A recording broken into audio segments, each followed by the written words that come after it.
Bom dia, boa tarde, boa noite. Esta é mais uma edição de Pedro e Cora, aquele seu programa que você sabe como é que é. A gente fala de tecnologia, a gente fala de outras coisas. Hoje a gente fala de tecnologia.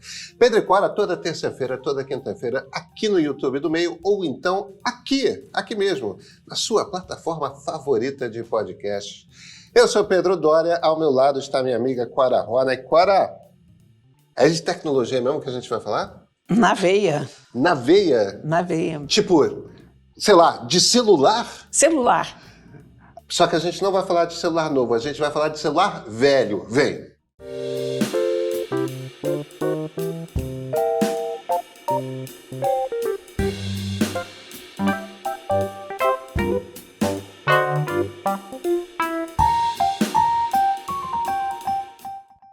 Cora, se eu entendi bem, sua sugestão de tema pra gente hoje não é um celular novo, mas é um celular velho? Quer ver que, na verdade, é um conceito antigo. Porque no dia 3 de abril se comemoraram os 50 anos da primeira ligação de celular. Uau! Meio século. Olha... Conta essa história. Não, mas não é nenhuma história para contar. A questão é a seguinte, é há quanto tempo nós estamos convivendo com esse objeto. Então, eu acho que... Bem, vamos lá. 50 anos atrás, o primeiro celular era aquele tijolo, enorme, pouco prático. Cabia numa valise ou dentro de um carro, né? Exatamente, e servia para muita piada em filme de humor, porque era aquela coisa portátil, na verdade era carregável, você saía com aquela mochila aqui do lado. E as pessoas mais ricas, porque era um troço para gente muito, muito rica, as pessoas mais ricas ostentavam. Naquela época não tinha Instagram. Como é que a pessoa ostentava antes do Instagram também? Não sei muito bem. Mas ela era vista na rua, né? Discretamente um paparazzo fazia uma foto e saía na revista Caras. Não, também não tinha revista Caras. Não tinha revista Caras. Olha como... Tinha a revista Life, porque não tinha celular no Brasil. Era em Nova York. Não, mas quando chegou aqui no Brasil ainda era enorme. Era enorme, mas... Não, era no carro também. Era no carro. Os primeiros celulares a chegar ao Brasil eram esses celulares de carregar no ombro e instalados dentro de automóveis. E as pessoas ostentavam, porque era muito caro. Aí saía no Zósimo. Aí saía uma foto discretamente nas colunas sociais do fulano no seu carro, usando aquele telefone, né? Depois daquele primeiro momento, de repente os telefones ficaram desse tamanico. Eu ainda peguei telefones razoavelmente grandes, não enormes. Nós pegamos, né? Nos anos 90. Aí você tinha uma fila na Telerge, lembra disso? Eu lembro. Tinha que pagar, o quê? $2.000 de luvas para poder... Eu acho que o celular, a memória que eu tenho, eu posso estar enganado, mas a memória que eu tenho é que eles fizeram um sorteio, não houve... Já foi um momento que estava se aproximando da privatização. Para fazer sorteio, você tinha que entrar. Você estava numa fila que custava $2.000 para se candidatar. E aí, nessa fila, se fazia o sorteio. Não bastava ter $2.000. Você tinha que ter $2.000 e tinha que ter sido sorteado, porque eram muito poucas linhas. Inacreditável, né? E era 92 alguma coisa. Eu entrei nessa fila e eu fui sorteada. E eram todos celulares Motorola, né, nesse primeiro momento? Nesse primeiro momento eram todos Motorola. Aí ainda era um modelo razoavelmente pesado, grande. E aí entrou em cena a tecnologia TDMA. Mas aí já era... Se eu não me engano... Não era da Telerge. O TDMA já é na banda B, né? É na banda B, exatamente. Já não era na Telerge. Eu acho que a gente tem que explicar para as pessoas, porque a maior parte das pessoas ou não vai ter memória ou não vai... Houve uma...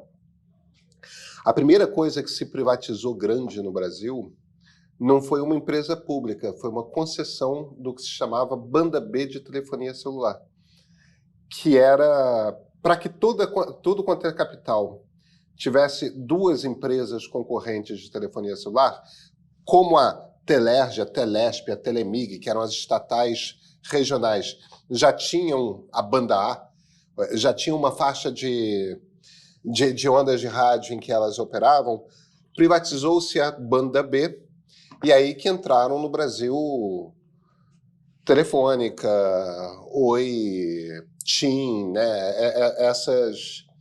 A própria Claro, né?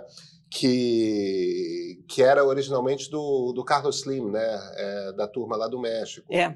Mas esses grupos estrangeiros entraram na privatização da banda B, que trouxeram o que a gente chama de 2G.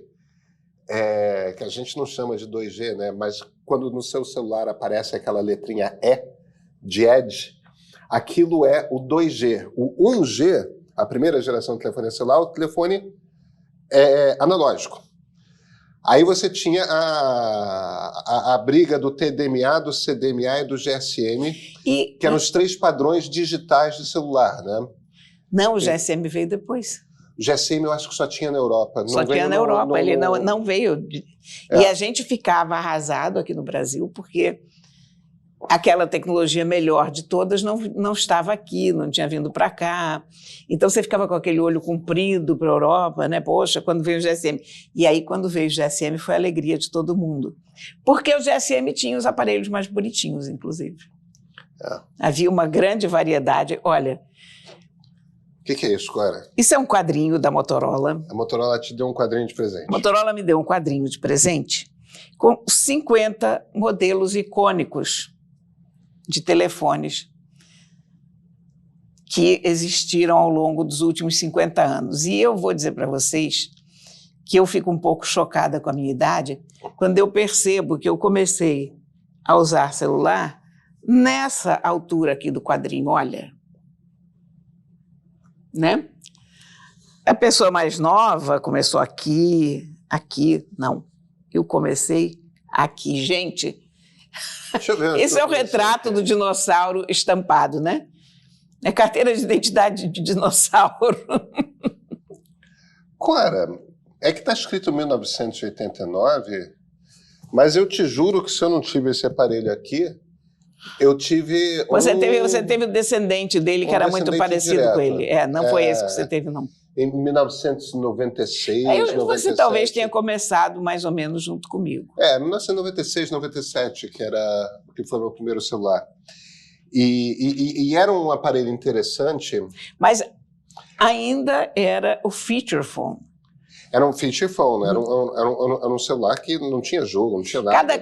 Cada celular naquela época tinha o seu próprio sistema, tinha a sua própria interface.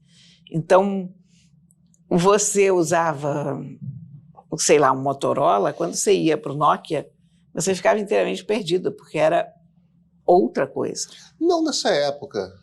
Só depois que eles começaram a ter telas maiores, mas nessa época a tela era micra, mas ela tinha... Era só um lugar que cabia o número de um telefone, né? Não, o da Nokia já era um quadradinho, aqui também você pode ver. É que os da Nokia tinham um quadradinho maior, tinha até o jogo da cobrinha, lembra? Tinha o jogo da cobrinha, pois é, mas havia diferenças e você ficava um pouco perdido, porque um ligava aqui, o outro desligava aqui. Tinha algumas diferenças, mas não eram... E você tinha que transferir todos os teus contatos na mão. Isso era um pesadelo. Porque não havia um sistema para transferir contatos de um para o outro. Outra coisa, você perdia... Isso um tempinho depois, porque foi quando apareceram os toques. Você comprava toques nas companhias telefônicas. Você comprava toques. E você também não podia transferir os toques de telefone para telefone. Agora, tinha algo que, de certa forma, eu lamento ter perdido, que é você... Eu me sentia muito profissional porque eu tinha 3 baterias. Eu tinha uma bateria verde fina, uma bateria verde grossa e Ao final, eu tinha uma bateria azul fina. Isso era no StarTAC, num dos Não, modelos, não era no não? StarTAC, era no modelo anterior, aquele que só fechava embaixo. O StarTAC eu nunca tive. O Vitor, meu sócio, teve um StarTAC e ele teve um dos primeiros StarTACs, porque... Gente, StarTAC era pequenininho. E dobrava. E dobrava. Dobrava assim em dois. O meu só dobrava a abinha assim de baixo. Ah, eu sei, me lembro daquele modelo. Ele só dobrava essa abinha Você de sabe baixo, por que eu ela não... abria como se fosse um telefone assim, né? É. Você... Sabe por que Claro. eu não tive esse modelo?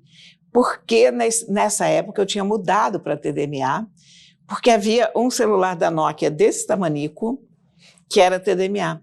Então eu mudei de operadora. Você não tinha portabilidade naquela época, então Não mudei de número também, para poder usar aquele telefone da Nokia, que era a coisa mais linda que eu já tinha visto na vida. Eu tinha esse, mas eram umas baterias Então, grandes que colavam. Pois é, foi na época que teve esse modelo da Motorola na Vivo, que eu mudei para a que ficou sendo Claro depois, que era a TL, lembra? Que era a TL, exatamente. Exatamente. E eu fiquei na dúvida se eu mudava de Vivo para TL, porque as pessoas faziam um terrorismo. Dizia, não pega bem, as antenas são piores, você não vai conseguir falar. Vocês imaginam que naquela época não era fácil falar em nenhum lugar propriamente. Então foi uma mudança de risco, porque a gente também não conhecia tanta gente assim que estava na nova operadora, porque a nova operadora era a banda B, né? E aqui no Rio de Janeiro, a Telefônica de Espanha tinha comprado a Telerge celular, que tinha mais infraestrutura, porque já tinha instalado a Telerge, coisa. Exatamente. Basicamente. Mas ela não se chamava Vivo ainda. Ela chamava Telerge celular e depois foi Telefônica. E depois foi Telefônica. Eu nunca entendi por que a Telefônica no Brasil fez a escolha de se chamar Telefônica. Porque no resto da América Latina ela se chama Movistar, né? Tem esses mistérios da vida e todo mundo chamava telefone. A gente ficava gozando porque ela tinha um acento que parecia um acento agudo, em vez do O, lembra? Mas era um acento agudo, é espanhol? Não, um acento grave. Qual era o acento? Não, era um acento agudo do O, telefônica, ou telefonica, sei lá. A gente, inclusive, fazia gozação com isso. Mas, gente, a gente fica achando que a memória da gente está ruim, mas isso tem o quê? Tem 40 anos, 30? Tem 30 anos, 90. Não, tem 25. Tem 25. Muito tempo. Tem muita gente que nasceu, cresceu depois. Tem muita gente que nasceu depois disso e já se formou em medicina e já está praticando, tá bom? Então, a gente não pode ter uma memória completa e perfeita Eu desses tenho uma dias. Filha que nasceu disso e que está estudando direito. Tá vendo? Pois é. Então, a gente tem uma memória um pouco... Mas era um tempo muito divertido. Agora, com esse perrengue, você passava muito tempo sem trocar de telefone porque você ia ter que passar todos os teus contatos à mão, um por um.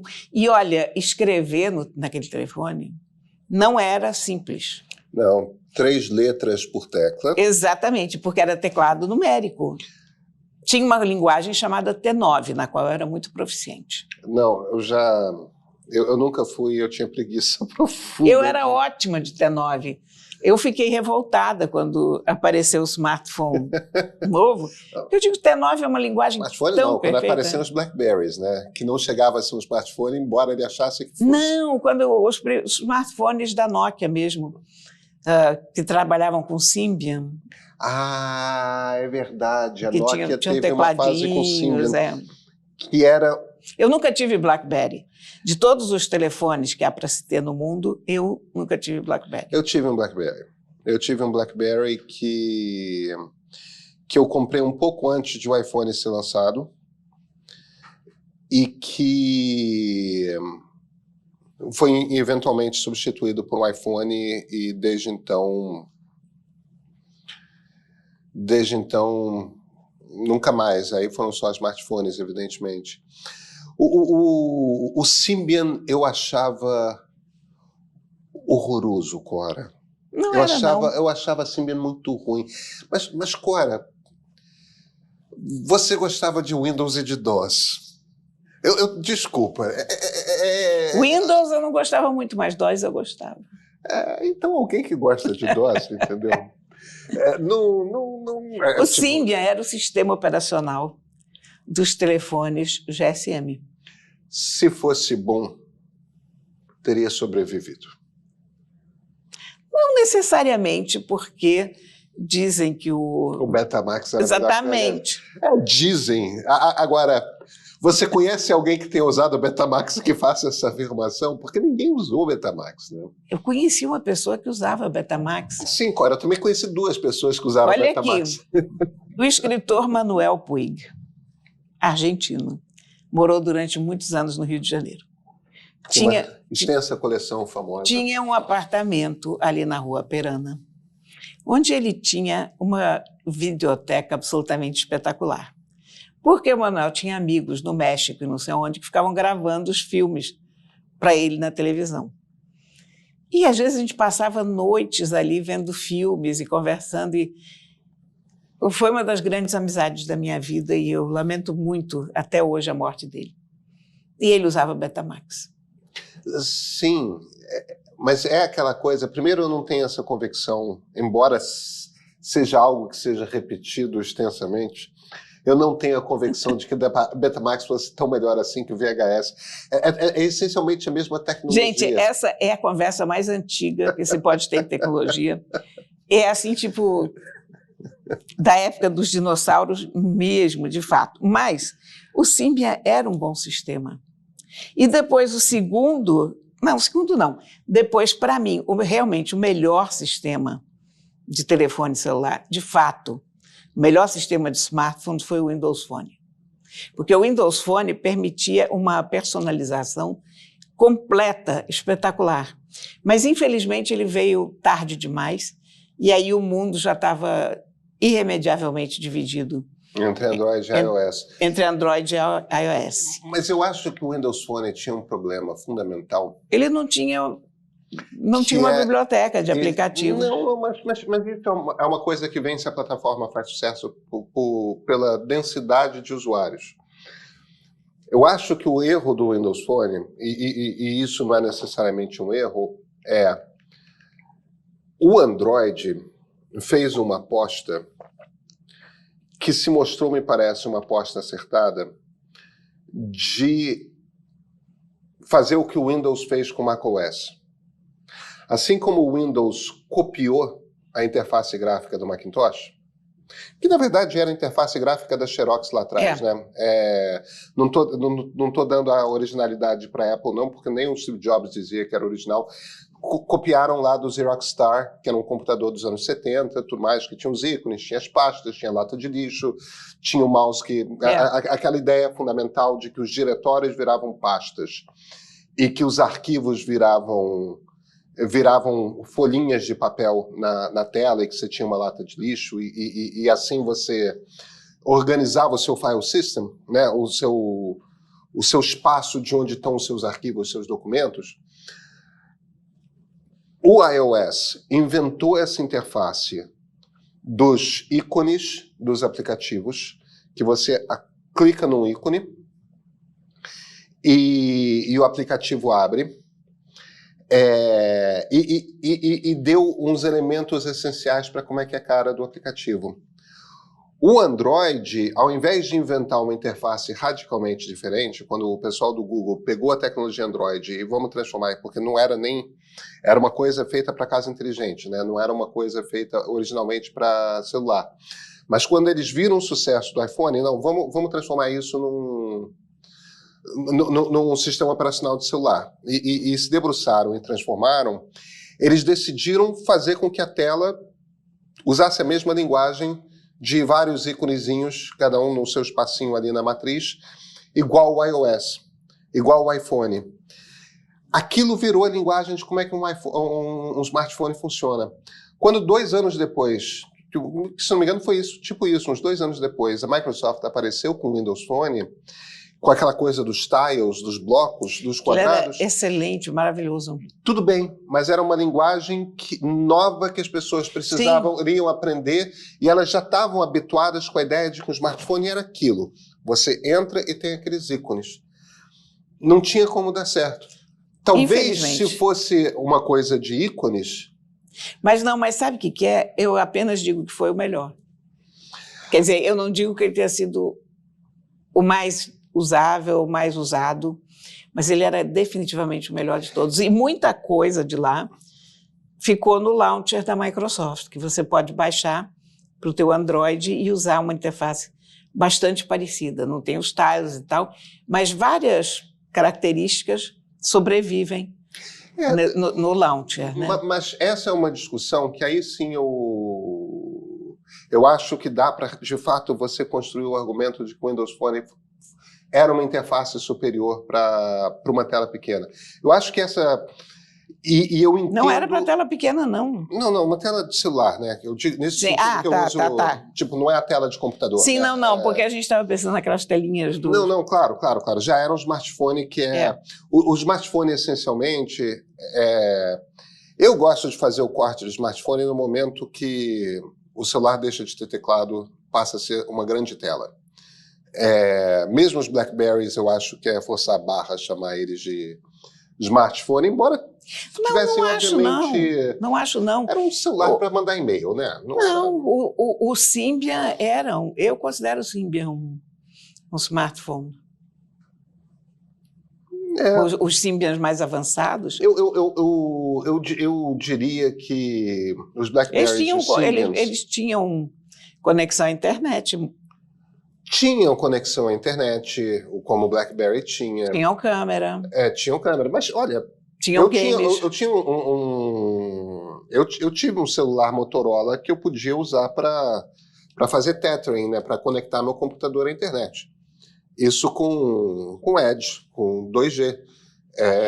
Só dava para mandar e-mail, mas esse acesso à internet rolava. Eu só acho que eu colocaria o Symbian e o BlackBerry numa fase de transição. Sim, tá certo. Mais do que... Agora, sabe o que a gente perdeu no decorrer desses 50 anos? Foi a diversidade do meio ambiente dos telefones, né? Porque você vê esse quadrinho da Motorola, a Motorola é a grande empresa dessa história, né? Porque ela está desde o começo... Ela que inventou o bicho. Até aqui, inventou o bicho, enfim.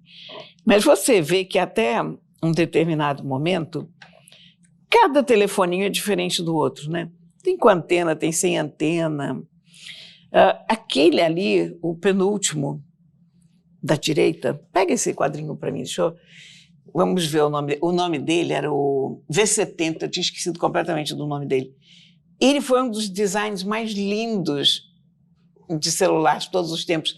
Ele virava, assim, era um objeto tão bonito. E você nunca sabia qual ia ser a novidade. Depois apareceu aqui o Moto X. Lembra do Moto X? O Moto X foi o primeiro celular que você tinha um acabamento de madeira atrás e você podia... Eu acho que eu lembro. Foi o primeiro telefone que era realmente um telefone muito bom por um preço razoável. Ele foi uma virada em que, no momento do Moto X, o que aconteceu foi o seguinte: até aquele momento, ou você tinha um celular contemporâneo e rápido e bom, ou você tinha um celular barato. Você não tinha as duas. Se você tivesse pouco dinheiro para gastar num telefone, você fatalmente teria que se contentar com um aparelho que deixava muito a desejar. E o Moto X inaugurou a época dos telefones compráveis. Eu acho que eu tive esse aparelho. Dos bons telefones compráveis. Nem todos eram com acabamento em madeira. Você tinha com acabamento em madeira, com acabamento em plástico, tinha uns em Kevlar. Essa era uma coisa bastante divertida, né? Põe para mim. Enfim. Eu gostava do Razr. O Razr era maravilhoso, foi uma novidade incrível quando apareceu. O V3, que era aquele fininho. Enfim, olha, foi uma grande aventura. Agora, o que a gente tem que pensar é o que será o futuro do celular, né? Eu acho que o celular vai desaparecer. Não sei. Quer dizer, o celular, aos poucos, vai se transferindo cada vez mais para os objetos, né? Para os seus... Os nossos aparelhinhos aqui. Né? Para os seus acessórios. Os headphones, as pulseirinhas, óculos que em algum momento vão voltar. Mas de certa forma, o que mantém o celular relevante é o fato de ele ter virado a câmera fotográfica e de filmagem de todo mundo, né? Porque nesse ínterim de lá para cá, o que desapareceu praticamente foram as chamadas de telefone. Você tem toda a razão, a gente parou de falar o telefone. Isso foi uma mudança cultural enorme. Você tem toda a razão. Eu falava muito o telefone, eu não... Não, hoje a gente considera uma invasão do espaço da gente. É preciso você ser um amigo próximo para ligar para uma pessoa. É verdade. É verdade. Porque ninguém liga assim, né? Não. Você antes manda um WhatsApp, pode falar. Exatamente. Porque é falta de educação você ligar direto para uma pessoa. Isso era uma coisa que acontecia. O telefone tocava na sua casa ou depois no sistema. Exatamente. Tocava seu telefone e você atendia. Agora, Cora, vem cá. Temos livro? Claro. Terça-feira é dia de livro. Olha, então eu vou falar de algumas coisas em relação a esse livro. A primeira delas sendo a editora maravilhosa que o editou, que é uma editora chamada Carambaia, que eu adoro. A Carambaia tem paixão por livros bonitos. Então, eles fazem umas edições super caprichadas, todos os detalhes perfeitos, traduções, textos de apoio. Eles amam livro. E eles têm um repertório de livros sensacional também. Não é um elenco óbvio de autores, não é o que a gente espera normalmente, é sempre uma surpresa. E eles fazem umas edições que viraram itens de colecionador que você não encontra em lugar nenhum, porque ficaram esgotadas e acabou. E se você quiser comprar, sei lá, o Dom Casmurro deles, por exemplo, você, com sorte, vai encontrar num Mercado Livre desses da vida, ou na estante virtual, mas, sei lá, por R$500. Coisas assim, porque viraram raridades, peças que todo mundo quer ter. Mas esse livro aqui se chama Um Circo Passa e foi escrito por Patrick Modiano. Patrick Modiano ganhou o Prêmio Nobel em 2014. É um autor francês. Isso, aliás, é uma coisa que eu gosto no prêmio, porque ele, volta e meia, joga a luz em pessoas em quem a gente não tinha prestado atenção. Eu tinha ouvido falar em Patrick Modiano, mas eu confesso para você que era um nome que entrava por um ouvido, saía pelo outro. Quando ele ganhou o Prêmio Nobel, eu disse, opa, preciso saber quem é esse cara. E descobri um autor singularmente interessante.